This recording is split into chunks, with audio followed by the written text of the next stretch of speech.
King of cup ಬಂದಿದೆ. ನಮ್ಮ love ಲೈಫಿನ ವಿಚಾರದಲ್ಲಿ ಬ್ಯಾಲೆನ್ಸ್ ಅನ್ನ ಮಾಡಬೇಕು ಅನ್ನುವಂತಹ ಆಲೋಚನೆಯಲ್ಲಿರುವಂತಹದ್ದು ನಿಮ್ಗೆ ರೆಪ್ರೆಸೆಂಟ್ ಆಗ್ತಾ ಇದೆ. ಎಮೋಷನಲ್ ಆಗಿ ನೀವು ತುಂಬಾ ಯೋಚನೆಯನ್ನ ಮಾಡ್ತಾ ಇರುವಂತಹದ್ದು, ಒಂದು ಬ್ಯಾಲೆನ್ಸ್ ಇರಬೇಕು, ಒಂದು ರೀತಿಯ ಸ್ಟೇಬಲ್ ಆಗಿರ್ಬೇಕು ನನ್ನ ಲವ್ ಲೈಫು ಅನ್ನುವಂತಹ ಆಲೋಚನೆಯನ್ನ ಮಾಡ್ತಾ ಇರುವಂತಹದ್ದು ರೆಪ್ರೆಸೆಂಟ್ ಆಗ್ತಾ ಇದೆ. ರೀಡಿಂಗ್ ಅನ್ನ ಶುರು ಮಾಡೋಣ. ಓಕೆ, ಇನ್ ಪಾಸ್ಟ್ ಅಲ್ಲಿ ನಾನು ಇವಾಗ ರೀಡಿಂಗ್ ಅನ್ನ ತಗೋತಾ ಇರೋದು ಯಾವ್ದು ಗೊತ್ತಾ? ಸೊ ಪಾಸ್ಟ್ ನ ಬಗ್ಗೆ ಮತ್ತೆ ನಿಮ್ಮ ಲವ್ ಲೈಫಿನ ಪಾಸ್ಟ್ ನ ಬಗ್ಗೆ, ಅಟ್ ಪ್ರೆಸೆಂಟಿನ ಬಗ್ಗೆ, ಹಾಗೇನೆ ಇಮಿಡಿಯೇಟ್ ಫ್ಯೂಚರಿನ ಬಗ್ಗೆ ನಾನು ರೀಡಿಂಗ್ ಅನ್ನ ತಗೋತಾ ಇರೋದು. ಓಕೆನಾ? So bottom of the duck ಅಲ್ಲಿ ಏನಿತ್ತು? So bottom of the duck ನಿಮ್ಗೆ ಏನ್ ಬಂದಿತ್ತು? ಭಾವನಾತ್ಮಕವಾಗಿ ಯೋಚನೆ ಮಾಡುವಂತಹದ್ದು, ಒಂದು ರೀತಿಯ ಸ್ಟೇಬಲ್ ಆಗಿ ಇರಬೇಕು, ಬ್ಯಾಲೆನ್ಸ್ ಅನ್ನ ಮಾಡಬೇಕು ನಮ್ಮ ಲವ್ ಲೈಫಿನಲ್ಲಿ ಅನ್ನುವಂತಹ ಆಲೋಚನೆಯನ್ನು ಮಾಡ್ತಾ ಇರುವಂತಹದ್ದು ಕಿಂಗ್ ಆಫ್ ಕಪ್ಸ್ ನಿಮ್ಮ ಬಾಟಮ್ ಆಫ್ ದ ಡಕ್ ಅಲ್ಲಿ ಬಂದಿತ್ತು. ಅಂದ್ರೆ ನಿಮ್ಮ ಪಾಸ್ಟ್ ನಲ್ಲಿ ಏನಾಗಿತ್ತು? ಸೊ ನೀವು ಬಹಳಷ್ಟು ಯೋಚನೆ ಮಾಡಿನೇ, ನಿಮ್ಮ ಅಂತರಾತ್ಮದ ಮಾತನ್ನ ಕೇಳಿಯೇ ನೀವು ಬಹಳಷ್ಟು ಯೋಚನೆಯನ್ನ ಮಾಡಿ ನೀವು ಕೆಲವೊಂದು ಪ್ರಪೋಸಲ್ ಗಳನ್ನ ಮಾಡಿರೋ, ನಿಮ್ಮ ಲವ್ ಲೈಫಿನ ವಿಚಾರದಲ್ಲಿ ಕೆಲವೊಂದು ಪ್ರಪೋಸಲ್ ಗಳನ್ನ ಮಾಡಿರುವಂತಹದ್ದು ಅಥವಾ ಪ್ರಪೋಸಲ್ ಗಳನ್ನ ನೀವು ಸ್ವೀಕರಿಸಿರುವಂತಹದ್ದು. ಓಕೆನಾ? ಸೊ ಎಮೋಷನಲ್ ಆಗಿ ಏನಾಗಿತ್ತು? ನೀವಿಬ್ರು ಸಮಾಧಾನವಾಗಿ ಇದ್ರಿ, ಸಾಮರಸ್ಯದಿಂದ ಇರ್ತಿತ್ತು, ಮತ್ತೆ ಲವ್ ಲೈಫಿನ ವಿಚಾರದಲ್ಲಿ ಒಂದು ಫುಲ್ಫಿಲ್ಮೆಂಟ್ ಇರ್ತಿತ್ತು. ಹೌದಾ? ನಿಮ್ಮ ಪಾಸ್ಟ್ ನಲ್ಲಿ ಬಹಳಷ್ಟು ಯೋಚನೆ ಮಾಡಿಯೇ ಕೆಲವೊಂದು ಫುಲ್ಫಿಲ್ಮೆಂಟ್ ಗಳು ಇರುತ್ತೆ ಅನ್ನುವಂತಹ ಆಲೋಚನೆಯನ್ನು ಮಾಡಿಯೇ ನೀವು ಕೆಲವೊಂದು ಪ್ರಪೋಸಲ್ ಗಳನ್ನ ಮಾಡಿರುವಂತಹದ್ದು ಅಥವಾ ಪ್ರಪೋಸಲ್ ಗಳನ್ನ ನೀವು ಸ್ವೀಕರಿಸಿರುವಂತಹದ್ದು ನಿಮ್ಮ ಲವ್ ಲೈಫಿನ ವಿಚಾರದಲ್ಲಿ ರೆಪ್ರೆಸೆಂಟ್ ಆಗ್ತಾ ಇದೆ. ಆದ್ರೆ ಅಟ್ ದ ಪ್ರೆಸೆಂಟ್ ನಲ್ಲಿ ಏನಾಗ್ತಾ ಇದೆ? ಅಟ್ ದ ಪ್ರೆಸೆಂಟ್ ನಲ್ಲಿ ನೀವ್ ಯಾಕೋ ಆಲೋಚನೆಯನ್ನ ಮಾಡ್ತಾ ಇರುವಂತಹದ್ದು ರೆಪ್ರೆಸೆಂಟ್ ಆಗ್ತಾ ಇದೆ ನಿಮ್ಮ ಲವ್ ಲೈಫಿನ ವಿಚಾರವಾಗಿ. ನೋಡಿ, 7 ಆಫ್ ಪೆಂಟಿಕಲ್ಸ್ ಬಂದಿದೆ. ಸೊ 7 ಆಫ್ ಪೆಂಟಿಕಲ್ಸ್ ಏನನ್ನ ರೆಪ್ರೆಸೆಂಟ್ ಮಾಡುತ್ತೆ? ಪೀರಿಯಡ್ ಆಫ್ ಕಾಂಟೆಂಪ್ಲೇಷನ್, ಏನೋ ಒಂದು ಯೋಚನೆಯನ್ನ ಮಾಡ್ತಾ ಇರುವಂತಹದ್ದು ನಿಮಗೆ ರೆಪ್ರೆಸೆಂಟ್ ಆಗ್ತಾ ಇದೆ. ಯಾಕೋ ನನ್ನ ಲವ್ ಲೈಫಿನಲ್ಲಿ ಮುಂದೆ ಮುಂದೆ ಹೋಗ್ತಾ ಇಲ್ವಲ್ಲ, ಏನಿದು ಇಷ್ಟು ಸ್ಲೋ ಪ್ರೋಗ್ರೆಸ್ ಅಲ್ಲ ಅನ್ನುವಂತಹ ಆಲೋಚನೆಯನ್ನ ನೀವು ಮಾಡ್ತಾ ಇರುವಂತಹದ್ದು ರೆಪ್ರೆಸೆಂಟ್ ಆಗ್ತಾ ಇದೆ. ಲಾಂಗ್ ಟರ್ಮಿನ ವ್ಯೂಸಿನ ಬಗ್ಗೆ ನೀವು ಹೆಚ್ಚು ಗಮನವನ್ನ ಕೊಡ್ತಾ ಇದ್ದೀರಾ. ಸೊ ನಮ್ಮ ಲವ್ ಲೈಫ್ ಎನ್ನುವುದು ಲಾಂಗ್ ಟರ್ಮಿನಲ್ಲಿ ಕೂಡ ನಮಗೆ ಚೆನ್ನಾಗಿರ್ಬೇಕು. ಆದ್ರೆ ಯಾಕೆ ಏನೋ ಒಂದು ರೀತಿಯ ಪ್ರೋಗ್ರೆಸ್ ಇಲ್ವಲ್ಲ ಲವ್ ಲೈಫಿನಲ್ಲಿ, ಒಂದು ರೀತಿಯ ಖುಷಿ, ಸಂತೋಷ, ಸಮಾಧಾನ ಯಾಕಿಲ್ಲ ಅನ್ನುವಂತಹ ಆಲೋಚನೆಯನ್ನ ಮಾಡ್ತಾ ಇರುವಂತಹದ್ದು ಅಟ್ ಪ್ರೆಸೆಂಟ್ ಅಲ್ಲಿ ರೆಪ್ರೆಸೆಂಟ್ ಆಗ್ತಾ ಇದೆ. ಯಾಕೆ ಹಾಗೆ ರೆಪ್ರೆಸೆಂಟ್ ಆಗ್ತಾ ಇದೆ? ಅಂದ್ರೆ ನೋಡಿ, devil card and 8 of cups. Devil card ಯಾಕೆ ರೆಪ್ರೆಸೆಂಟ್ ಆಗಿದೆ? ಅಡಿಕ್ಷನ್. ನೀವು ಅವ್ರನ್ನ ತುಂಬಾ ಅಡಿಕ್ಟ್ ಆಗ್ಬಿಟ್ಟಿದ್ದೀರಾ, ಅಂದ್ರೆ ಅವ್ರನ್ನ ತುಂಬಾ ಹಚ್ಕೊಂಡ್ಬಿಟ್ಟಿದ್ದೀರಾ, ನಿಮ್ಗೆ ಅವ್ರನ್ನ ಬಿಟ್ಟಿರಕ್ ಆಗೋದಿಲ್ಲ. ತುಂಬಾ ನೀವು ಅವ್ರಿಗೆ ಅವಲಂಬನೆ ಆಗಿರುವಂತಹದ್ದು, ನಿಮ್ಮ ಲವ್ ಲೈಫಿನ ವಿಚಾರದಲ್ಲಿ ನಿಮ್ಮ ಪರ್ಸನ್ಗೆ ನೀವು ತುಂಬಾ ಅಡಿಕ್ಟ್ ಆಗಿರುವಂತಹದ್ದು, ತುಂಬಾ ಪ್ರೀತಿಸುವಂತಹದ್ದು, ಒಂದು ನಿಮಿಷನೂ ಕೂಡ ಬಿಟ್ಟಿರೋದಿಲ್ವೇನೋ ಅನ್ನುವಂತಹ ರೀತಿಯಲ್ಲಿ ನೀವು ತುಂಬಾ ಅಡಿಕ್ಟ್ ಆಗಿರುವಂತಹದ್ದು ರೆಪ್ರೆಸೆಂಟ್ ಆಗ್ತಾ ಇದೆ. ಸೊ ಆ ಕಾರಣವಾಗಿಯೇ ನೀವು ಯೋಚನೆಯನ್ನ ಮಾಡ್ತಾ ಇದ್ದೀರಾ. ಸೊ ಯಾವುದೇ ಲವ್ ಲೈಫಿನಲ್ಲಿ ಯಾವುದೇ ರೀತಿಯ ಮುಂದುವರಿಕೆ ಕಾಣ್ತಾ ಇಲ್ವಲ್ಲ, ಏನಾಗ್ಬಹುದು, ಏನಾದ್ರೂ ನಾನು ಪ್ರೀತಿಯನ್ನ ಬಿಟ್ಟು ಮುಂದೆ ಹೋಗ್ಬೇಕಾಗುತ್ತಾ ಬೇಜಾರಿನಲ್ಲಿ ಅನ್ನುವಂತಹ ಆಲೋಚನೆಯನ್ನ ಮಾಡ್ತಾ ಇರುವಂತಹದ್ದು ಅಟ್ ಪ್ರೆಸೆಂಟಿನಲ್ಲಿ ರೆಪ್ರೆಸೆಂಟ್ ಆಗ್ತಾ ಇದೆ. ಯಾಕಂದ್ರೆ ಯಾವುದೇ ರೀತಿಯ ಮುಂದುವರಿಕೆಗಳು ಇಲ್ಲ. ಸೊ ನಿಮ್ಮಲ್ಲಿ ಏನಿದೆ? ಕೆಲವೊಂದು ರೀತಿಯ ಸ್ಟಾಗ್ನೇಷನ್ ಅಲ್ಲಿ ಇದೆ, ಅಸಮಾಧಾನಗಳಿದೆ, ಭಿನ್ನಾಭಿಪ್ರಾಯಗಳಿದೆ. ಯಾವುದೇ ರೀತಿಯ ಲವ್ ಲೈಫ್ ನಲ್ಲಿ ಒಂದು ರೀತಿಯ ಖುಷಿ ಅನ್ನೋದು ಅಟ್ ಪ್ರೆಸೆಂಟ್ ಅಲ್ಲಿ ನಿಮ್ಗೆ ಕಾಣ್ತಾ ಇಲ್ಲ.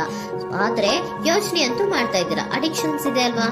So devil card represented by addictions ಅನ್ನ ರೆಪ್ರೆಸೆಂಟ್ ಮಾಡೋದ್ರಿಂದ ಅಟ್ ಪ್ರೆಸೆಂಟಿನಲ್ಲಿ ನೀವ್ ಯಾಕೋ ಲವ್ ಲೈಫಿನ ವಿಚಾರದಲ್ಲಿ ಸಮಾಧಾನದಿಂದ ಇರುವಂತಹದ್ದೇನು ರೆಪ್ರೆಸೆಂಟ್ ಆಗ್ತಾ ಇಲ್ಲ. ಸೊ ಏನಾಗುತ್ತೋ, ಇದು ಹಿಂಗೆ ಆಗ್ತಾ ಇದ್ರೆ ಏನಾಗುತ್ತೋ, ಇದೇನು ವಿತ್ಡ್ರಾ ಆಗ್ಬಿಡುತ್ತಾ, ನನ್ನನ್ನು ಬಿಟ್ಕೊಡ್ತಾರ ಅನ್ನುವಂತಹ ಆಲೋಚನೆಯನ್ನ ಕೂಡ ಕೆಲವೊಬ್ರು ಮಾಡ್ತಾ ಇರುವಂತಹದ್ದು ರೆಪ್ರೆಸೆಂಟ್ ಆಗ್ತಾ ಇದೆ.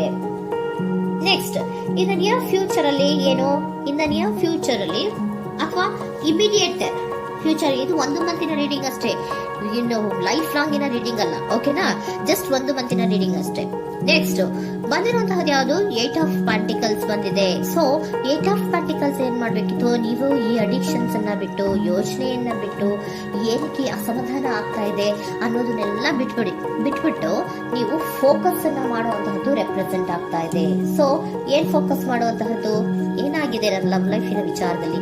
ಎಲ್ಲ ಚೆನ್ನಾಗೇ ಇತ್ತಲ್ಲ ನೋಡಿ, ಪಾಸ್ಟ್ ನಿಮ್ಗೆ ಚೆನ್ನಾಗೇ ಇತ್ತಲ್ಲ, ಯೋಚನೆ ಮಾಡಿನೇ ತಾನೇ ನೀವು ಲವ್ ಲೈಫಿನಲ್ಲಿ ಪ್ರಪೋಸಲ್ ಗಳನ್ನ ಸ್ವೀಕರಿಸಿದ್ದು, ಮತ್ತೆ ಅಲ್ಲಿ ಫುಲ್ಫಿಲ್ಮೆಂಟ್ ಇರುತ್ತೆ ಅಂತ ತಾನೇ ನೀವು ಸಮಾಧಾನವಾಗಿ ಪ್ರಪೋಸಲ್ ಗಳನ್ನ ಸ್ವೀಕಾರ ಮಾಡಿದ್ದು. ಆದ್ರೆ ಪ್ರೆಸೆಂಟಿನಲ್ಲಿ ಕೆಲವೊಂದು ರೀತಿಯ ಭಿನ್ನಾಭಿಪ್ರಾಯಗಳು, ಕೆಲವೊಂದು ರೀತಿಯ ಅಡಿಕ್ಷನ್ಗಳು, ಕೆಲವೊಂದು ರೀತಿಯ ಯೋಚನೆಯನ್ನು ಮಾಡ್ತಾ ಇರುವಂತಹದ್ದು ರೆಪ್ರೆಸೆಂಟ್ ಆಗ್ತಾ ಇದೆ. ಅಟ್ ಪ್ರೆಸೆಂಟಿನಲ್ಲಿ ನೀವೇನು ಸಮಾಧಾನವಾಗಿ ಲವ್ ಲೈಫಿನಲ್ಲಿ ಇಲ್ಲದೆ ಇರುವಂತಹದ್ದು ರೆಪ್ರೆಸೆಂಟ್ ಆಗ್ತದೆ. ಆದ್ರೆ ಇಮಿಡಿಯೇಟ್ ಫ್ಯೂಚರಿನಲ್ಲಿ ಏನಾಗ್ತಾ ಇದೆ, 8 ಆಫ್ ಪೆಂಟಿಕಲ್ಸ್ ಬಂದಿದೆ. ಸೊ 8 ಆಫ್ ಪೆಂಟಿಕಲ್ಸ್ ಏನನ್ನ ರೆಪ್ರೆಸೆಂಟ್ ಮಾಡುತ್ತೆ? ಓಕೆ, ನೀವೇನ್ ಮಾಡ್ತಾ ಇದ್ದೀರಾ, ಬಹಳಷ್ಟು ಫೋಕಸ್ ಅನ್ನ ನಿಮ್ಮ ಲವ್ ಲೈಫಿನ ವಿಚಾರದಲ್ಲಿ ಮಾಡ್ತಾ ಇರುವಂತಹದ್ದು. ಏನ್ ಮಾಡ್ಬೇಕು, ಯಾಕಿಷ್ಟು ಭಿನ್ನಾಭಿಪ್ರಾಯಗಳು ಬರ್ತಾ ಇದೆ ಅನ್ನೋದ್ರ ಬಗ್ಗೆ ನೀವು ಯೋಚನೆಯನ್ನ ಮಾಡ್ತಾ ಇರುವಂತಹದ್ದು ರೆಪ್ರೆಸೆಂಟ್ ಆಗ್ತಾ ಇದೆ ನೋಡಿ. ಅದರ ಬಗ್ಗೆ ಹಾರ್ಡ್ ವರ್ಕ್ ಅನ್ನ, ಲವ್ ಲೈಫಿನ ವಿಚಾರವಾಗಿ ಸ್ವಲ್ಪ ಹಾರ್ಡ್ ವರ್ಕ್ ಅನ್ನ ಮಾಡ್ತಾ ಇರುವಂತಹದ್ದು ರೆಪ್ರೆಸೆಂಟ್ ಆಗ್ತಾ ಇದೆ.